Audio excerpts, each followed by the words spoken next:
Okay, where am I here? Okay, there we go. Sorry about the delay. So let's read from Kaf Daled down through Kaf Vav. This Kaf Vav I think I wanted to go through. So it's a Vihine, Saros Elu Heim Aruchim. These hairs are long.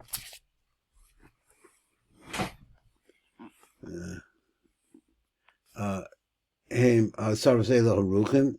V'yordan mishtal shulech and the ma'atach ad makom sa'aras arosh l'zer anpin. V'oz heim me'irim netochem muach l'zer anpin.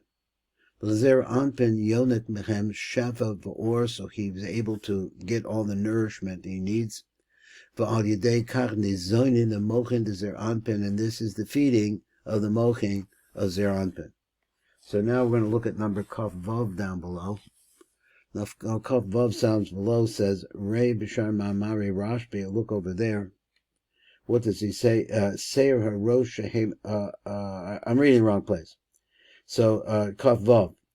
Rei B'shar Ma'amari Rashbi, he Secha B'zel D'Shalnoch, and B'bina Sa'aras HaRosh Erich Anpin, Yonik Zer Anpin Ba'atzmo. By himself, I don't know what he means, but he means able to feed himself or be fed.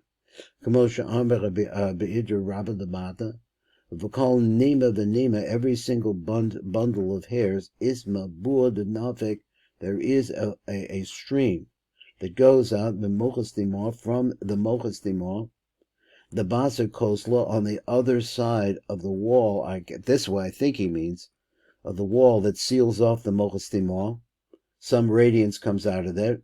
V'naher v'naged b'hachu nima de nima de zer anpin, and I think he's saying that it goes upwards out through the skull of Zer Anpin, through the different bundles of hairs which are found on the skull of Zer Anpin, on the top of the skull of Zer Anpin, the Zer Anpin, umachai mitzan mochi, and from this he receives the nourishment that is Zer Anpin receives the nourishment at Kan.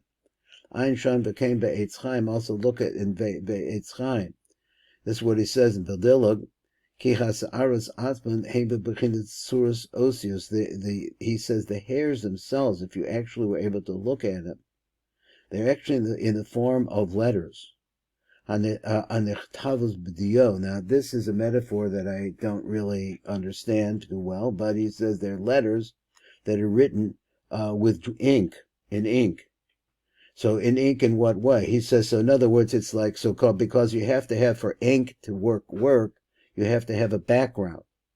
So he says, Suras Osios Anichtavas B'dio. This is what they look like, as if you're using ink on of halvanunis in the white part, in other words, the background, the chivarta, which is all white. Hu b'bechinas hanayer v'haklaf. It's like the paper, a love on a white paper. Sh'alav kosvim ma'osios, and he's saying that the letters are written on this white paper. So this is like the whiteness of the venunis of the skull of Erich Anpin, with this ink that is drawn on top of that whiteness in the form of these bundles of hair.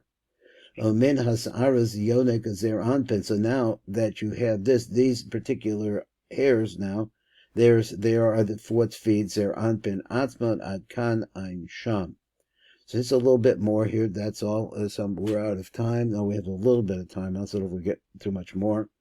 Ray Gam B'Mam B'Sharim Rabbi Shar V'Zel L'Shana B'Toch Devar Avada. He says, Ki Iker Ma Sha Meir Erich Anpin B'Zer Anpin, Hu Min Haku Archa. It's from that particular road, that pathway. So let's understand what he says like this. He says it's very interesting here, because we have so much learned in the Idris about the development of the Yud. I said it wrong. Sorry. Anfim hu min hahu archa. It's from this path that we're talking about. Ein lo yunika b'yud gimel hivartach and this karam rat mihayud gimel nimin the sa'ari. So he wants to say that you have actually white lines too. If you have this he says drawn in like on ink on top of white, but it's not everywhere. So therefore there are spaces in between, and in fact there are 13 white spaces in between That's not where the shefa is coming from when it's going to Zeir Anpin. Instead, it's coming from the nimim, which are the bundles of hairs that are on top of the head. And I think I'll stop right here because the next piece is a little bit of a richus.